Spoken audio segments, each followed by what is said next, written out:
The number of people waiting in a line to enter a stadium can be modeled by the following function, where t is time in minutes since the stadium opened. Based on the graph model, which of the following is true?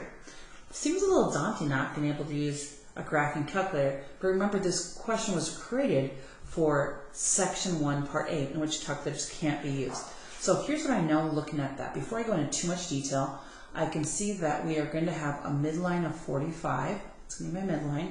I can see there's no horizontal shift, so the highest would be 42 above that. So real quick, what is 45 plus 42? We can see we get 87. So up here, this would be 87, and then 45 subtract 42 would be 3. So down here would be 3. So we have a cosine function that's looking like this. If this is t equals 0, it's looking something like this, right?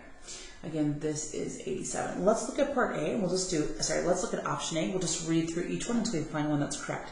The number of people in line is never equal to 0. That is true. It goes as low as 3 and as high as 87 people that would be in line. Because the midline of the vertical shift is greater than the amplitude. That's true.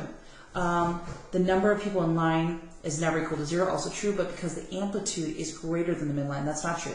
Our amplitude is 42, and it is not greater than the midline. So our correct answer is A.